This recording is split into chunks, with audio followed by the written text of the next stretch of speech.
Welcome ladies and gents, how you doing? Before I start with today's BBC commie gibberish, if it's not obvious, I am advocating voting for reform. The Conservative Party needs to die forever. It is about as conservative as a Taliban fighter with a rocket launcher outside a gay disco. They conserve nothing. All they do is destroy, so we need to destroy them. Alright? Tell your mates, tell your family members, go out and vote. You might think it's useless. It's not. It's sending a message. And I'm expecting them to get millions of votes at this point. Certainly judging by my friends and family and the general crack on the streets, I think they're going to get millions of votes. Regardless of the slimy machinations of the dirty smear merchants in the mainstream media and the endless lies, even resorting to the use of actors by the likes of the BBC, Sky News and Channel 4. Which leads me on to today's story. No offences committed by reform activists. Police. Well, blow me down by a feather. No offences committed, because if the police did find there was an offence committed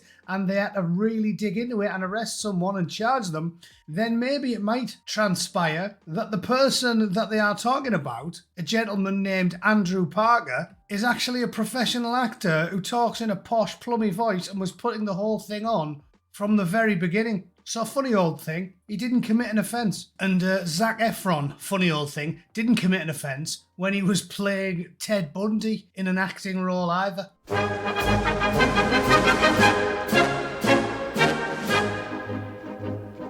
Essex police have said no criminal offences were committed by the Reform UK activists / actor pretending to be an activist who were filmed making offensive and racist comments in a Channel 4 documentary. The footage included party canvasser Andrew Parker using a racial slur to describe Rishi Sunak, and other activist George Jones describing the pride flag as degenerate. You know what the most astounding thing about this is, honestly? That it's even being discussed in the realms of criminality. This proves that you're living in a post-free country. If some bloke wants to call a flag degenerate, he's entitled to his opinion. I was pro-gay marriage in the 90s before it was fashionable, but it's not my job to tell people what they can and can't think. If you want to think that pride flag, which I have to point out, by the way, before anybody thinks I'm a pinko, the gay community was a lot more normal back in the 90s. They used to, act like normal people, and you generally couldn't tell.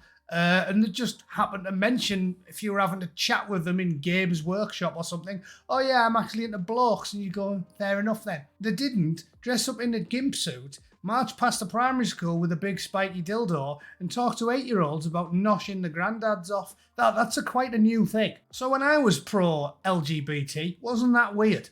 Don't hold it against me. It's only in the last 10 years that they've all gone completely round the bend. But it's ludicrous. You're allowed to use a contraction of the word Pakistani if you want. That's up to you. You're allowed to not like certain flags. That's your right as a free, God-fearing Englishman, by Jove. It's lunacy that this is even a story that we're discussing, and it proves just how bad the rot has set in. The nation that spawned the likes of John Locke is now actively talking about locking people up for talking. Thousands of people get arrested every year for mean tweets. And the coppers spend more time policing WhatsApp and social media than they do finding the people that broke into your granny's house, emptied a biscuit tin and snapped one off on the kitchen floor. Responding to the broadcast, Essex Police said it was urgently assessing the comments. You read that right. Urgently assessing comments. Brilliant. Nigel Farage said the filming was a set-up, arguing that Mr. Parker was an actor. Channel 4, which has always been a commie activist group and even invited Mahmoud Ahmadinejad to do the alternative Christmas speech one year, has said it stands by its rigorous and impartial journalism. Holy shit. If you think Channel 4 is impartial, after the last, we've got 30 years of evidence. Channel 4 was a lefty hand-wringing channel in the 1990s. It's always been the case. That's why the aforementioned Mr. Ahmadinejad was doing the alternative Queen's speech on there. It has always been a left-wing channel. So for them to turn around now, after hiring an actor to go after reform and pretend to be impartial, to even say that, I'm surprised anyone who works for that network could even say those words out loud without bursting out laughing. And we all remember Kathy Newman's performance with Jordan Peterson. The footage also shows Mr. Parker describing the religion of many pieces as the most disgusting cult out and suggesting recruits should carry out target practice. Yeah, but he's an actor, so none of this is relevant. However, I will point out, calling it a cult is probably the most sensible thing I've heard an actor say for years. Yeah, he's a very sensible actor. He's got more off than Brad Pitt and George Clooney, hasn't he?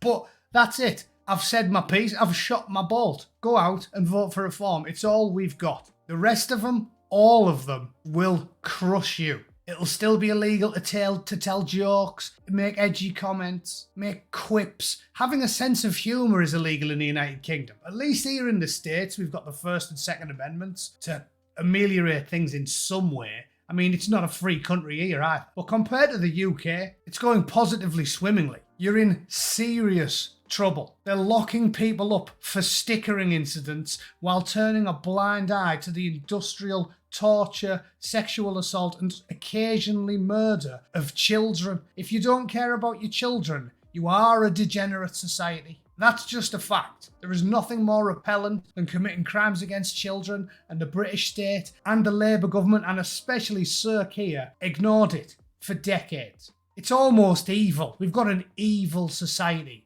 that doesn't protect vulnerable children from predatory, fighting-age foreign men. But they will lock you up for putting a sticker on a lamppost or describing a flag using words they don't like. All right? You're living in it's a sort of evil mishmash between Orwell and Huxley's dystopian nightmares, you know, where they use a bit of entertainment to keep you placid, and then they use surveillance and the iron boots of the authorities to stomp on you when you try and free yourself from their villainous clutches. It's awful. The UK is just awful at this point. I've said for a long time it needs to get much, much worse before it gets better, but there is an outside chance that reform can at least achieve something. So cling to that sliver of hope and get out and vote. All right? That's me for the day. Ladies and gents, I'm going to be celebrating America's birthday tomorrow. In fact, I'll do a stream because I'm going to meet my brother in San Francisco next weekend. He's making the trip. They don't usually let borough lads into America, so we'll see. If he manages to clear customs, I'll go and see him on the weekend. So I'll do a live stream tomorrow at 7 p.m. UK. Talk about the ongoing election and, yeah, should be fun. Be there or be square. All right? See you soon. Take it easy. Get out and vote. Toodle pip. Cheers.